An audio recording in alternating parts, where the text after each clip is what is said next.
qu'il est important pour nous de demeurer dans la parole de Dieu.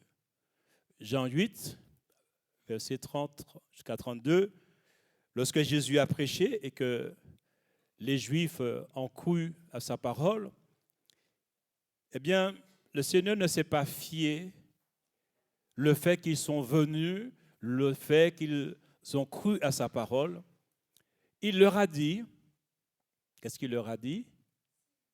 Si, vous ne connaissez pas le verset, si vous demeurez dans ma parole, vous connaîtrez la vérité et la vérité vous rendra libre, la vérité vous affranchira.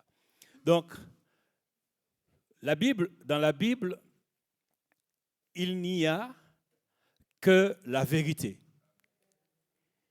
Alors, lorsque je dis cela comme cela, et alors tous ceux qui étudient, qui vont très loin dans la théologie, par exemple, je me souviens d'une personne qui a fait de la théologie, et dans un cours dont je n'étais pas, mais le cours a été enregistré, et que cette personne va justement prendre le texte de Jean chapitre 7, et puis dans Jean chapitre 7, il est dit encore que dans Jean chapitre 7, alors il y avait la fête des tabernacles, et les frères de Jésus qui ne croyaient pas trop en lui vont dire, mais il faut que tu montes à la fête. Personne n'agit en secret lorsqu'il désire paraître. Ce n'est pas le message. Hein?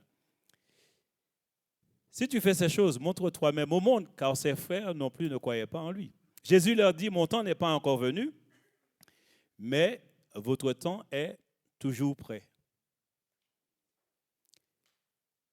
Alors, Jésus, tout de suite, n'est pas monté. Le verset 10, il dit, lorsque ses frères furent montés à la fête, il y monta aussi lui-même, non publiquement, mais comme en secret. Et à cause de ce verset, effectivement, la personne qui voulait expliquer un peu comment fonctionne un peu la théologie, comment il faut décortiquer le texte, voir le contexte et tout, mais voulait montrer pour nous enseigner par ce texte que Jésus a dit qu'il ne montait pas. Mon temps n'est pas encore venu, votre temps est toujours prêt. Et donc, la personne a démontré que là, Jésus a dit, je ne monte pas. Mais plus tard, Jésus monte. Et cette personne disait, est-ce que ce n'est pas un mensonge? Est-ce que là, Jésus n'a pas menti? Et donc, tout en disant, bien sûr, il y a les avocats de la vérité, les avocats de Jésus qui vont dire que Jésus, effectivement, n'a pas menti. Et pourtant, on voit qu'il dit qu'il ne monte pas, mon temps n'est pas revenu, et après, il monte.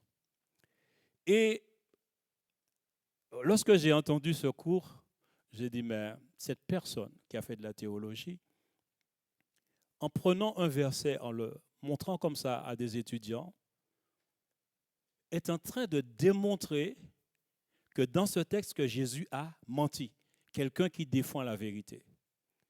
J'ai dit, il y a un problème. Mais moi-même, pas fait de théologie, et si j'en ai fait, c'est au travers des églises, des séminaires, des moyens que l'Église où j'ai pris naissance a mis en œuvre pour un peu connaître un peu plus de la Bible. Mais c'est par ma persévérance, parce que le thème d'aujourd'hui, c'est toujours la persévérance.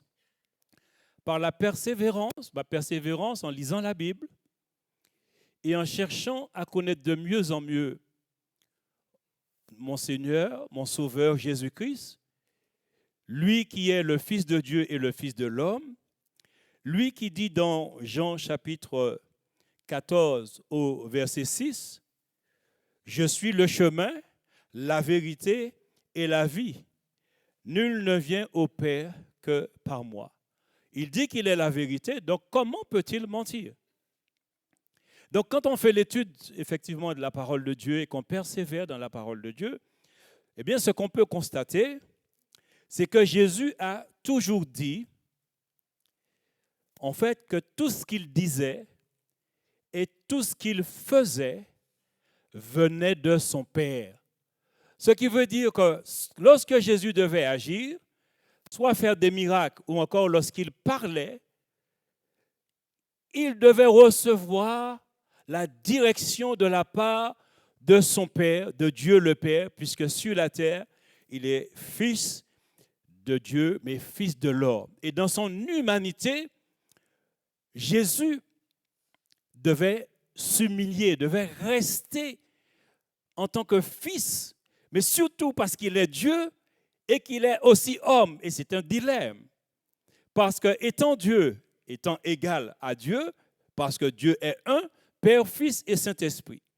Et souvent, nous avons du mal à expliquer Dieu, mais pour ceux qui ont fait des mathématiques, donc qui sont bons en mathématiques, moi je ne le suis pas, mais j'ai pris cet exemple.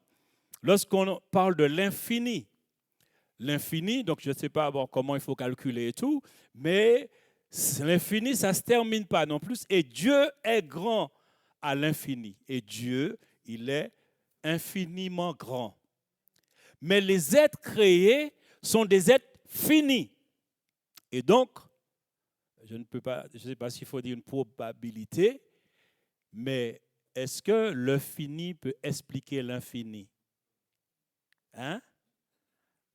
Alors, les mathématiciens, c'est vous qui devez. Mais en fait, moi, c'est ma logique. Mais j'ai dit, comment le fini peut expliquer l'infini?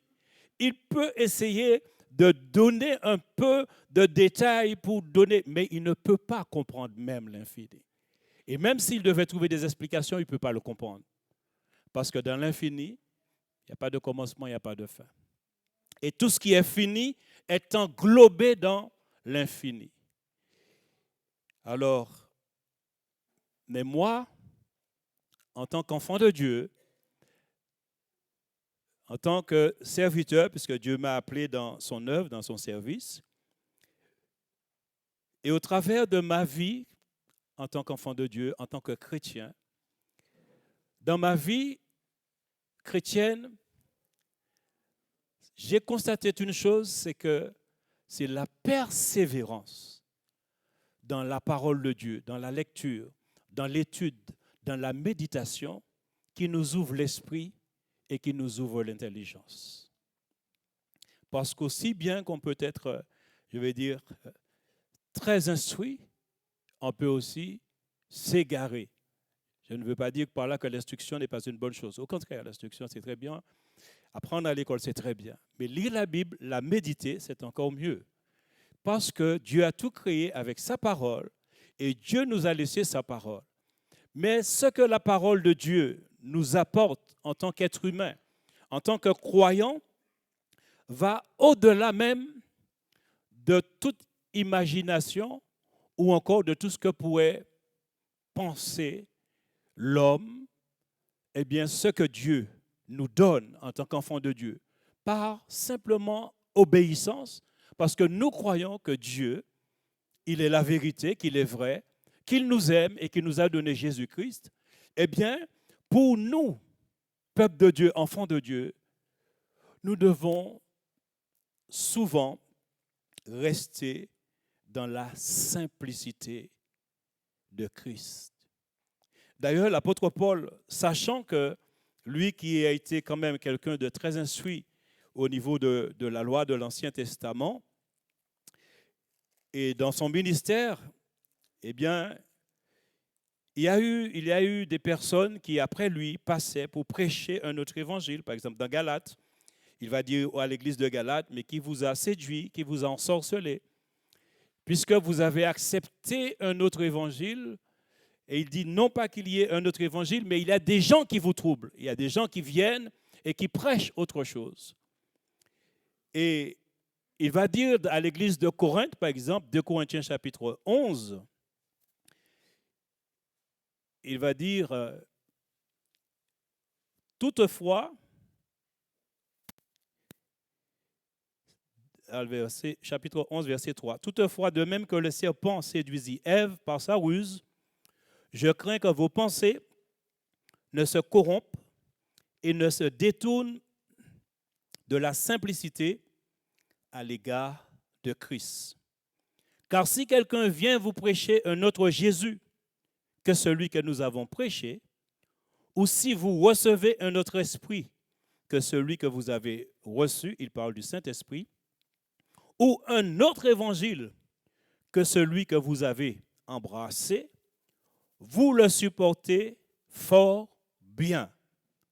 Donc, il montre ici qu'il y a des personnes qui viennent avec un évangile peut-être compliqué, un évangile peut-être qui a de la hauteur, un évangile où il y a de belles paroles et qui passent à côté de la réalité de l'évangile qui est la simplicité en Christ.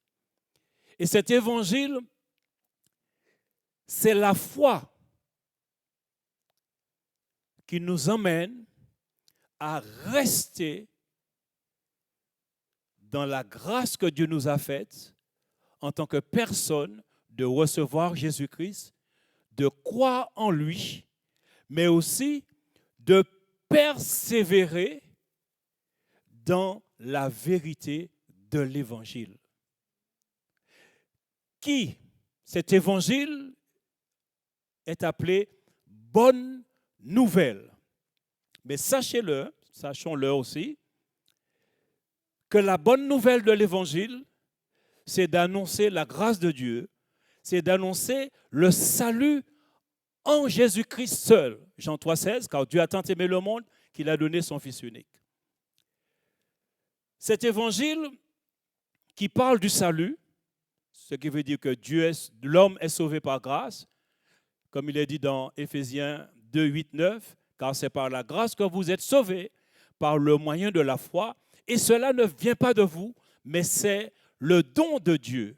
Et ce n'est point par les œuvres, afin que personne ne se glorifie. Donc, toute religion, tout mouvement qui amène un évangile et qui demande de persévérer dans autre chose que la grâce, que le salut par grâce, où il faut faire des œuvres pour être sauvé, eh bien, c'est un évangile qui est faux. C'est une religion qui est passée à côté de la vérité.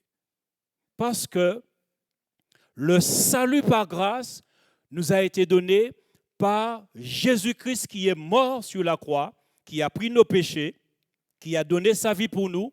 Et il est dit, au Jean 1, verset 12, « Mais à tous ceux qui l'ont reçu, à ceux qui croient en son nom, elle a donné le pouvoir de devenir enfant de Dieu. » Parce que toute personne humaine, quelle que soit la culture, le peuple, la population, quel que soit d'où ils proviennent, tous les peuples, toutes les personnes humaines sont issues de deux personnes que Dieu a créées, qu'a formées, c'est Adam et Ève.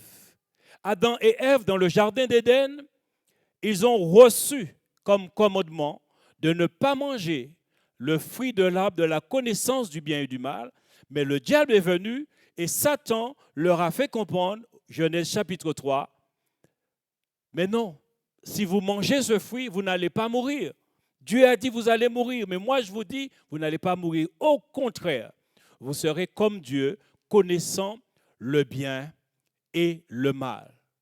Et Ève, qui a entendu cette conversation, qui a prêté l'oreille à la semence du diable, à la parole du diable, qui est dit de lui, c'est le Satan, le serpent ancien, puisqu'il est entré dans le serpent pour faire la conversation à Ève. Le mal, le péché n'était pas dans l'homme à ce moment-là. L'homme était à la ressemblance de Dieu, à l'image de Dieu. Et à ce moment-là, ayant écouté la voix, ayant écouté l'enseignement du diable, la Bible nous dit, Romains 10, verset 17, la foi vient de ce qu'on entend et ce qu'on entend vient de la parole de Dieu. Et donc, en prêtant attention à la parole du diable, à ce moment-là, il y a eu foi, ça veut dire confiance dans ce que le diable a dit. Mais la foi qui sauve et la foi qui nous garde, c'est la foi qui vient de la parole de Dieu. Toute parole autre que la vérité, que la parole de Dieu suscite certainement une certaine foi, mais ce n'est pas la foi qui nous sauve, comme il est dit. C'est par grâce que vous êtes sauvés. Et le moyen que Dieu utilise pour nous sauver, c'est le moyen de la foi. Mais cette foi, elle n'est pas intellectuelle. Cette foi ne vient pas de l'école humaine. Cette foi vient de Dieu qui a parlé et de Dieu qui s'est adressé à l'homme, aux êtres humains. Donc, pour comprendre qu'à ce moment-là, lorsque Ève va tomber dans le piège, elle met sa confiance dans les paroles du malin et elle tombe dans le piège. Et à ce moment-là, la Bible dit, à partir de là, Adam et Ève, ils ont péché, ils ont désobéi et la mort. Donc, dans Romains 5, verset 12, il est dit, comme par un seul homme, le péché est entré dans le monde et la mort s'est étendue sur toute l'humanité, sur tous les hommes, parce que tous ont péché, parce qu'ils ont péché. Et donc, puisque l'homme a péché, l'homme est séparé de Dieu. Si l'homme doit partir et sans avoir reçu celui qui sauve, qui est la parole de Dieu, à savoir Jésus-Christ, la parole faite chair, comme il est dit dans Jean 1, verset 14, et la parole a été faite chair, elle a habité parmi nous, pleine de grâce et de vérité. Et nous avons contemplé sa gloire comme la gloire du Fils unique venu du Père. Or, dans Ésaïe, je ne me souviens pas du chapitre, il est dit que Dieu ne donne pas sa gloire à un homme. Et pourtant, la gloire de Dieu, c'est celui qui est sorti de lui, à savoir Jésus-Christ. Il vient du Père. C'est lui la gloire du Père, c'est lui la gloire de Dieu. Et c'est par lui que nous avons le salut, c'est par lui que nous sommes sauvés. Et donc, c'est par lui aussi que la parole de Dieu nous est adressée. Puisque dans Jean 1, à partir du verset 1, il est dit, au commencement était la parole, et la parole était avec Dieu, et la parole était Dieu. Et c'est cette parole qui est devenue un homme, cette parole qui est Jésus-Christ. C'est cette parole que Dieu veut que nous sachions. Et Jésus-Christ, durant sa vie sur terre, prêchait l'évangile du royaume, prêchait le salut. Et le salut est une doctrine fondamentale pour tout croyant, pour tout enfant de Dieu. Et Jésus, qui va prêcher, qui va parler de son retour, dans Matthieu chapitre 24, Jésus, quand il va parler de son retour, eh bien, notre Seigneur va dire qu'avant son retour, il y aura des catastrophes, il y aura des guerres. Alors, Jean et Matthieu 24, à partir du verset 9, il est dit, après avoir dit au verset 7, même au même verset 6, vous entendrez parler de guerre et de bruit de guerre. Gardez-vous d'être troublés, car il faut que ces choses arrivent, mais ce ne sera pas encore la fin. Une nation s'élèvera contre une nation et un royaume contre un royaume. Et il y aura en divers lieux de famine, des tremblements de terre. Tout cela ne sera que le commencement des douleurs. Et verset 9, alors on vous livrera au tourment et l'on vous fera mourir et vous serez haïs de toutes les nations à cause de mon nom. Alors aussi plusieurs succomberont et ils se trahiront, se haïront les uns les autres. Plusieurs faux prophètes s'élèveront et ils séduiront beaucoup de gens. Et nous sommes dans ces temps. Ça a commencé depuis Jésus, il ne faut pas croire. Depuis que Jésus est mort, il a été à la croix, il est ressuscité, la fin du monde s'est mise, ça a été déclenché. Et donc tous ces signes se manifestent et souvent, soit c'est visible ou encore c'est là, mais peut-être qu'on ne s'en aperçoit pas. Mais aujourd'hui, plus encore, c'est très visible. Verset 12, il dit, et parce que l'iniquité, le mal, va s'agrandir, ce sera accru, l'amour du plus grand nombre se refroidira. Et là, Jésus va dire, mais celui qui persévérera jusqu'à la fin sera sauvé.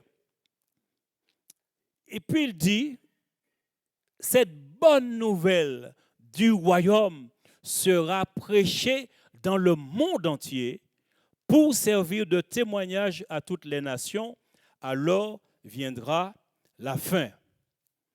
Et donc, il dépeint le tableau. Voici ce qui va arriver avant mon avènement, avant mon retour. Il y aura toutes ces choses-là. Et puis, il dit à ses disciples, mais aussi à nous aujourd'hui, mais celui qui va persévérer jusqu'à la fin sera sauvé. La doctrine du salut.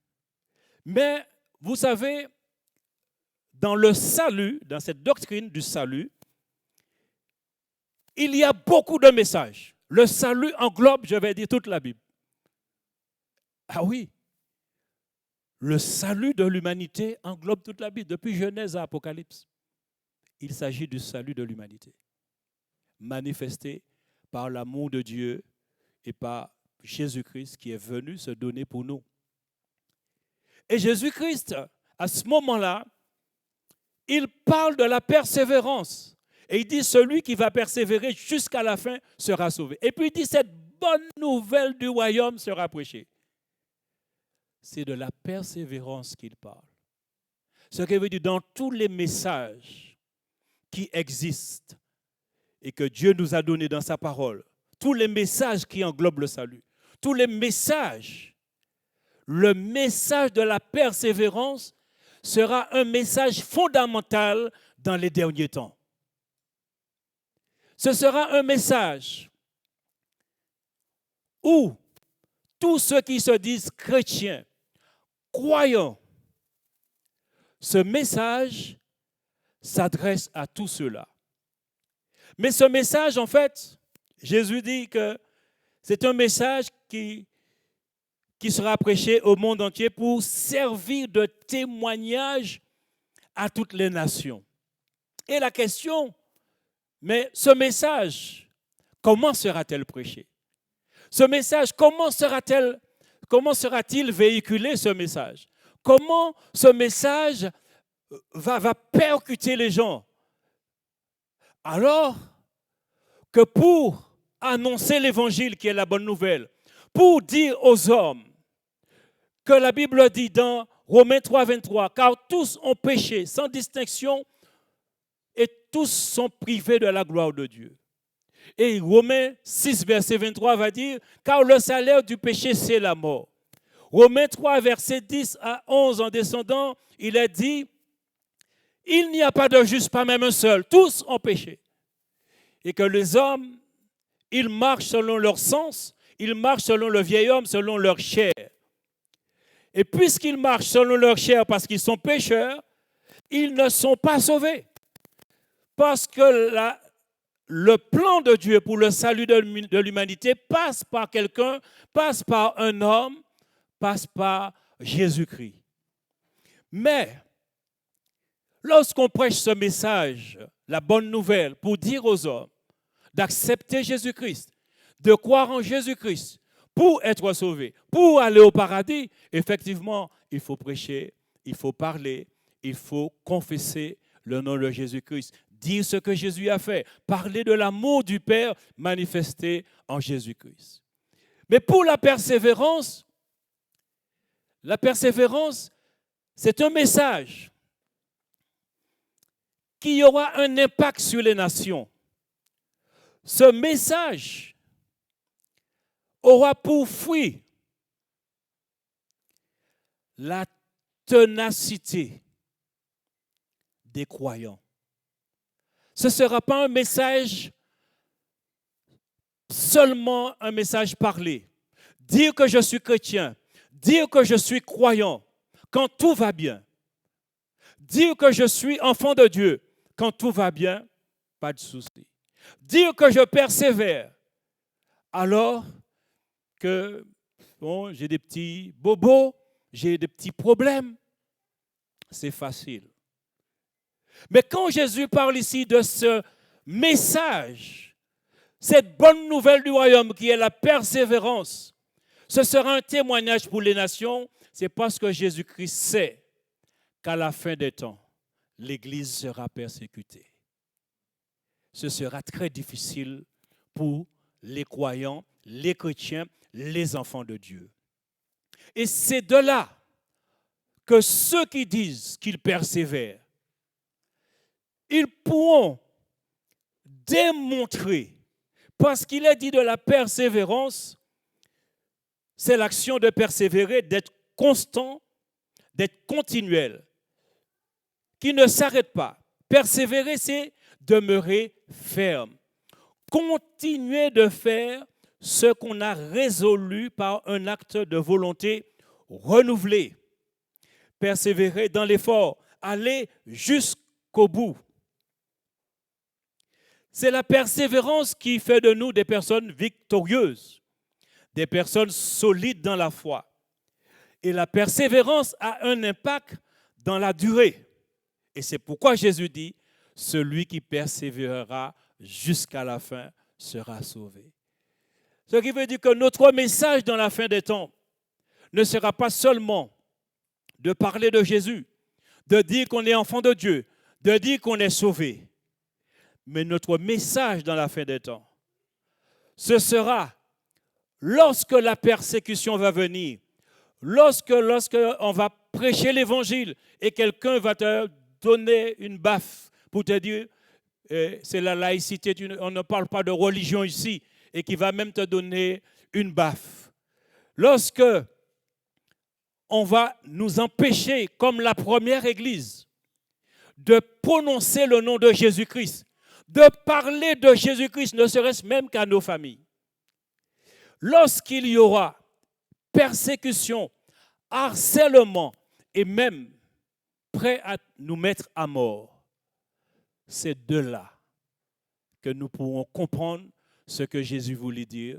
La persévérance, c'est un message qui va rendre témoignage aux nations. Parce qu'aujourd'hui, nous constatons une chose, et ça, je vous l'avais dit en 2023, depuis le Covid-19, Satan a mis un plan au point, et ce plan, c'est pour que l'évangile ne soit plus prêché, pour que le nom de Jésus-Christ ne soit plus confessé. Parce que le nom de Jésus-Christ gêne le diable. Vous savez, lorsque nous sommes dans nos églises, dans nos maisons, et que nous chantons à la gloire de Dieu, à la gloire de Jésus-Christ, lorsque nous parlons de Jésus-Christ, sachez-le que dans le monde spirituel, ça fait des dégâts. Chaque fois que tu prononces le nom de Jésus-Christ, c'est comme si tu as fait exploser au moins 5 bombes atomiques dans le monde spirituel, et même plus.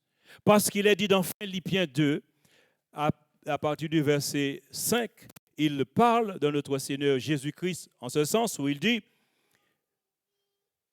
Philippiens 2, 5, « Ayez en vous les sentiments qui étaient en Jésus-Christ, lequel existant en forme de Dieu, n'a point regardé comme une proie à arracher d'égal avec Dieu, mais s'est dépouillé lui-même en prenant une forme de serviteur, en devenant semblable aux hommes.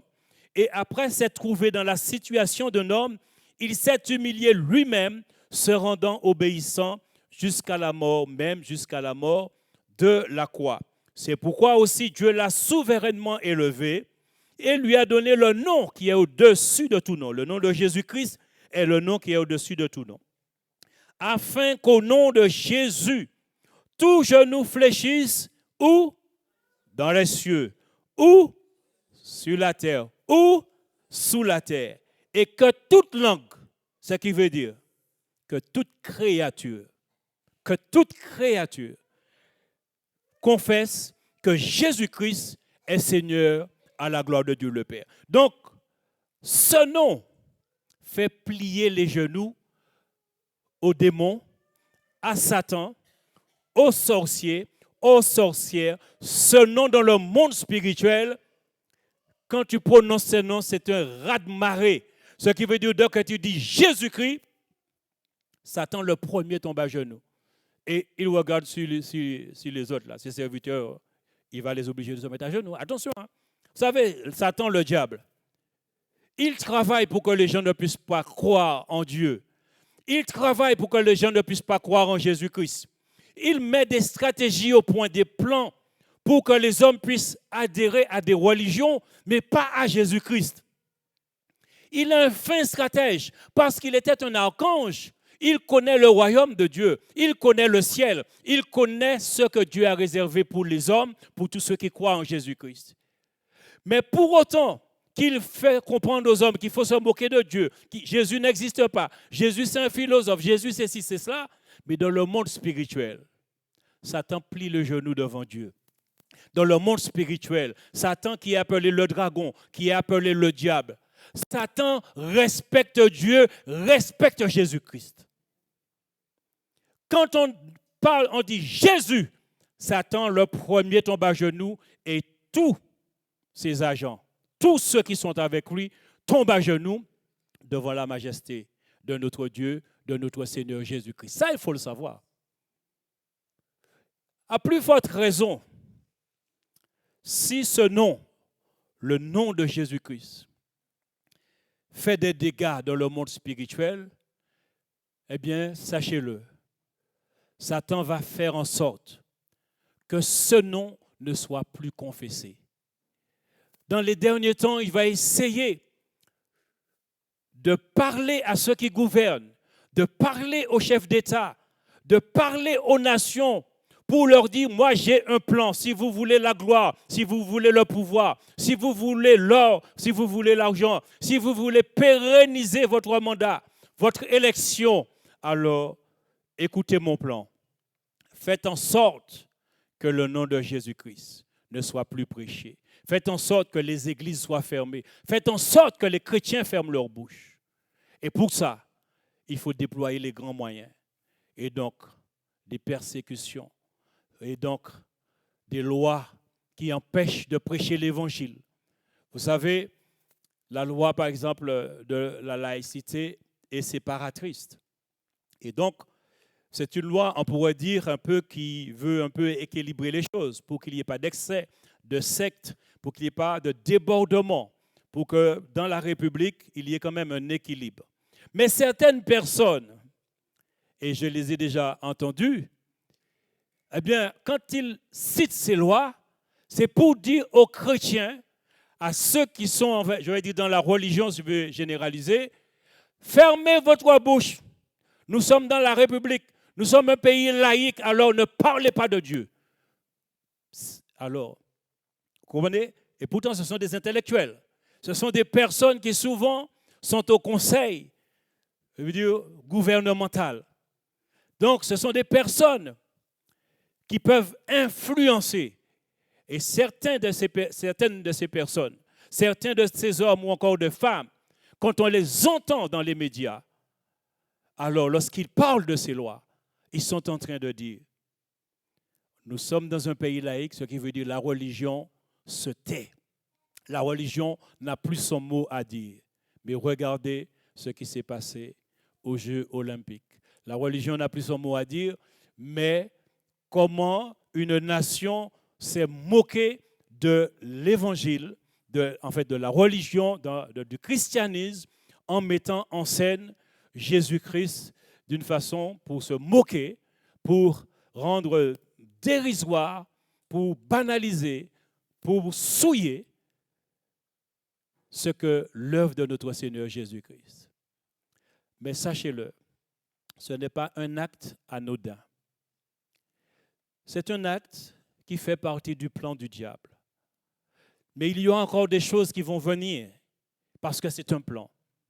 Et si vous avez entendu le pasteur Mohamed Sanogo, qui a un peu dévoilé les choses et qui a montré aussi un conseiller des présidents de la France, un homme très influent, et qui disait que 2024, c'est l'année de la décadence.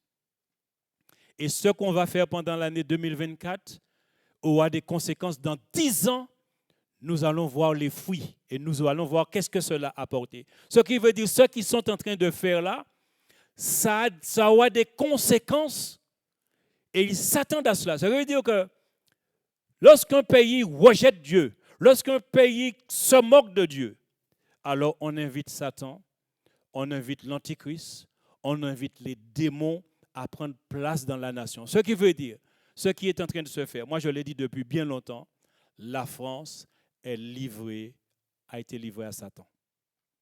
Seulement, l'Église de Dieu, de ceux et celles qui ont accepté Jésus-Christ. Nous sommes les rachetés du dernier temps, nous sommes l'Église du dernier temps. Et nous devons être de ces témoins que Jésus parle, à savoir de ceux qui vont persévérer, quoi qu'il en coûte. Sommes-nous prêts? Serez-vous prêts? Si les choses devaient devenir difficiles, dures, aujourd'hui, on a la liberté de parler de Jésus-Christ. On a la liberté de venir à l'église. On a la liberté de chanter. On a la liberté de lire la Bible. Sur les réseaux sociaux, de parler de Dieu, de parler de la Bible. Pour le moment, on a cette liberté. Et même là encore, combien ne parlent pas de Jésus? Combien ont peur de dire que je suis chrétien, de dire que je suis sauvé, de dire Jésus-Christ est le chemin, la vérité et la vie. Donnez votre vie à Jésus-Christ pour hériter le paradis, pour hériter le ciel. On a peur.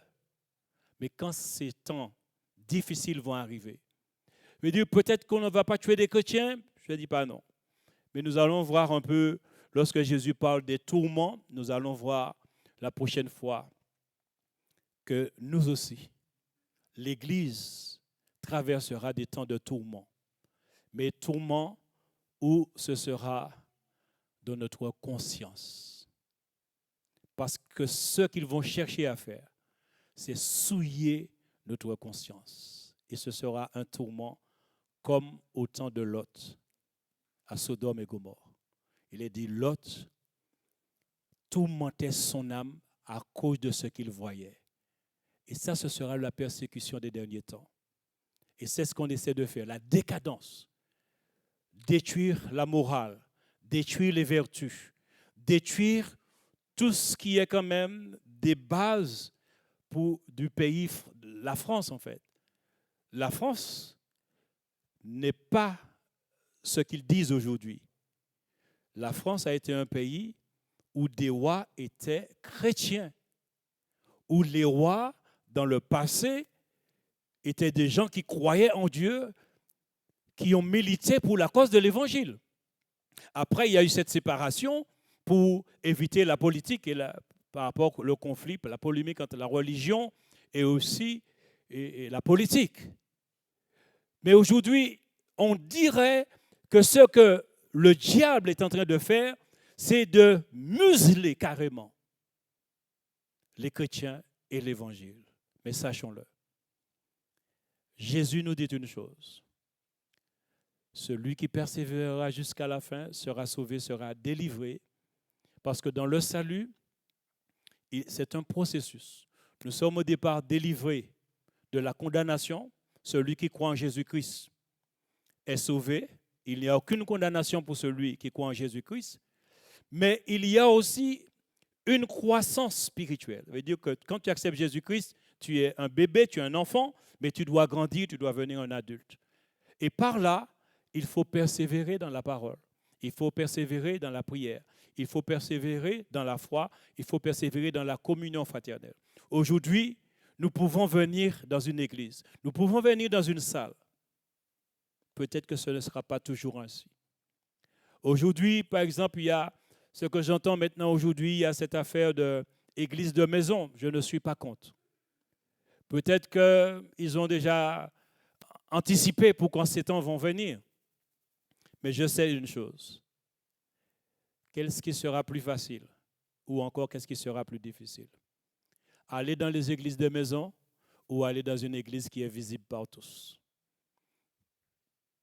La question est posée. C'est pour qu'on évite ce genre de polémique et de théologie à la... Bon, je ne vais pas dire ça. Donc, où on veut faire comprendre qu'effectivement, que les églises de maison, il y a une influence, c'est très une bonne chose. Parce qu'il manque des églises en France. Quand il manque des églises, oui. Si je peux évangéliser et venir disposer ma maison pour prêcher l'évangile, pour pouvoir instruire, pour louer Dieu avec des gens peut-être d'un village là où il n'y a pas d'église, oui. Mais lorsqu'il y a des églises partout et qu'on délaisse les églises en disant du mal de l'église, du mal des pasteurs, du mal Ce qui veut dire qu'on n'a pas lu la Bible et on n'a pas compris ce que Jésus annonce dans les derniers temps.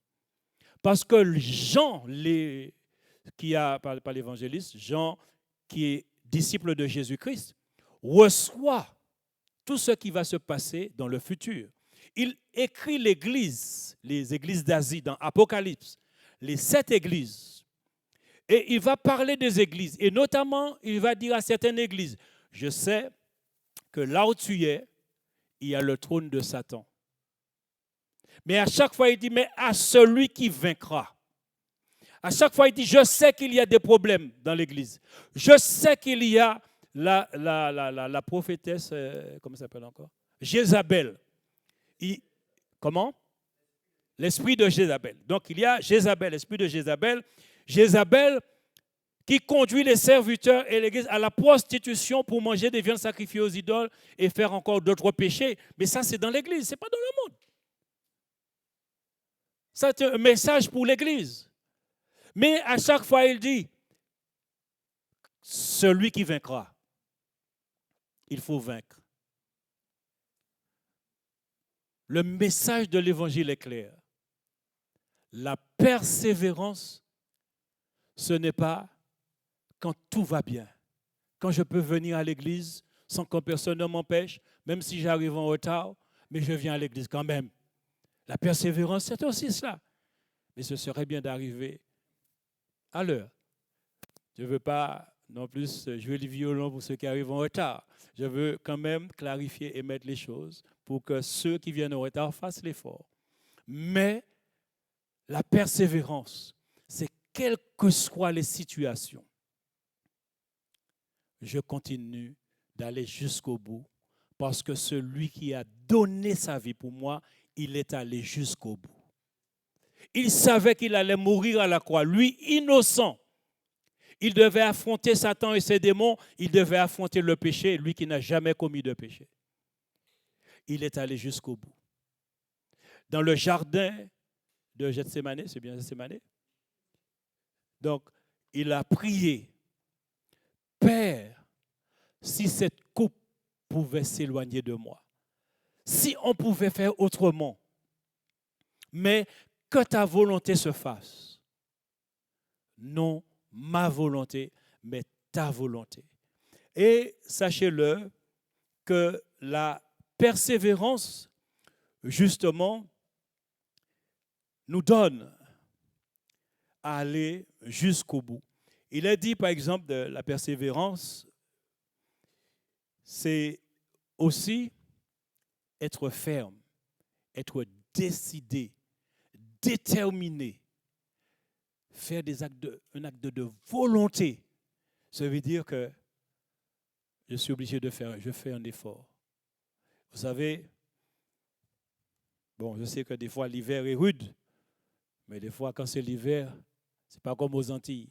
Aux Antilles, même s'il pleut, même si on va à l'église, il n'y a pas de souci. Mais ici, avec les saisons, ce n'est pas toujours évident. Mais l'hiver peut être aussi un facteur de découragement. Il fait froid, à la maison il fait chaud, et si l'église est mal chauffée, ça peut nous décourager. Mais quand on aime le Seigneur, et quand on pense à ce que le Seigneur lui-même a fait, ça doit nous encourager. Ça doit nous emmener à réfléchir. Toutes nos actions, tout ce que nous devons faire ici-bas, doit être motivé par celui qui est l'exemple de la foi. Hébreux, je crois, 12, verset, je crois, 5, qui dit « ayons les regards sur Jésus-Christ, qui est le chef et le consommateur de la foi. » Hébreux, je crois, 12, c'est bien ça, hein?